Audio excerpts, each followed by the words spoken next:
Pleasant afternoon, everyone. My name is Danielle Hall, and today I'll be sharing with you on the topic of lupus. First, to define what lupus is, what the symptoms are, the tip of the iceberg of my journey, and how you can help the lupus community. So, to begin, what is lupus?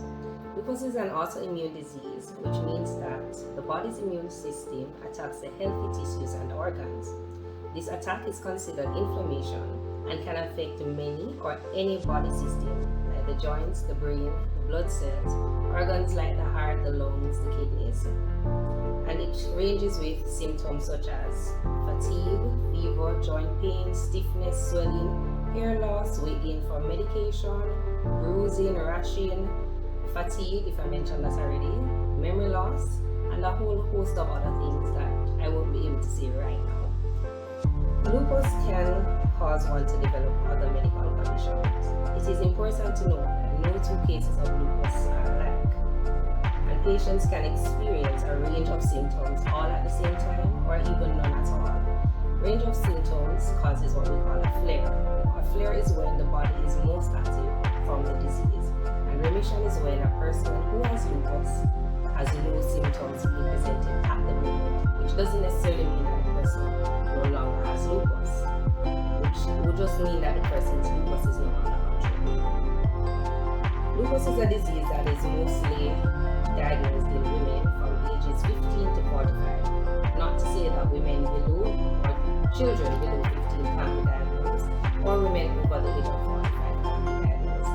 It mostly affects women, as I said, and just a small percentage of men in the world have lupus, about 5% that is. Lupus is a chronic illness, which means that it is treatable but not curable, well, at the moment. It is treated with the use of medication, physiotherapy for those persons who have high levels of pain, like myself, and also from visiting their doctors regularly. So whether it be a rheumatologist, who is really the doctor who treats lupus, but one may be referred to other doctors for organs that have been affected, like the eyes, the throat, the lungs, kidneys. So persons will tend to visit ophthalmologists, ENT doctors, dentists, and so forth. Lupus is not easily diagnosed, as the symptoms mimic other medical conditions, and no one test can diagnose lupus. So that's just a synopsis of what lupus is. At the time, we will go much deeper into what lupus is. How have I been affected? As mentioned, no one test can diagnose lupus. This October marks 9 years since my diagnosis. 9 years ago, when I had unexplained pain, hair loss, and extreme fatigue. 3 years prior to that, I was diagnosed with rheumatoid arthritis and fibromyalgia after falling ill with bacterial meningitis caused by a sinus infection. At that time, I was having severe body pains, migraines and seizures, fever, and I had to be hospitalized several times. During these years, I developed infections to my kidneys. I developed a disease that we know as acid reflux, and I realized that I was prone to developing viruses easily. For example, pink eye, flu, dengue fever, you name it. I had also done my lupus test again, because at my first testing I was never diagnosed with lupus. Even on the second test I wasn't diagnosed. It wasn't until my third test that I was diagnosed with lupus from what we call the ANA profile.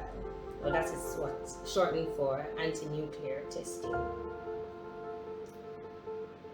I call that experience a bittersweet experience. After 3 years not knowing what was going on with my body was the sweet part of knowing what it finally was.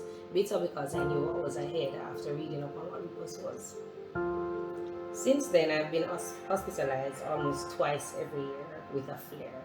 As we mentioned before, that flare is when your symptoms are most active. And I have viruses such as CHIKV and Zika virus. My symptoms include high-level pain, fatigue, migraines, and joint stiffness. I'm currently being treated by my rheumatologist, my physiotherapist, my dentist, and ENT doctor, because the lupus itself and the medication can cause severe damage to the body. My story is long and has been a journey. Nevertheless, lupus is not a death sentence. Despite my many challenges with pain, doctor visits, other appointments, my over 20 tablets per day, I still rise above and try my utmost best to live my best life, doing what I love, and most certainly advocating for lupus patients, that is. I speak up for those who still live in fear. God has designed me for this time and this purpose, and He has never given me more than I can bear. The servants of God are never defeated. So how can you help the lupus community? First, support the activities put on during Lupus Awareness Month. October being one, which is celebrated in Jamaica, and May, which is celebrated worldwide. 2. Learn about lupus. Read a lot. Talk to someone who has it, or ask a doctor. 3. Support lupus patients. Be a friend to an individual that you know has lupus. Find out how they could benefit from you. For example, mental and emotional support, physical support, and even financial support. As lupus affects the body in many ways and requires a lot of medication. Medication is not something that is easily afforded by patients. And lastly, pray. Pray for them and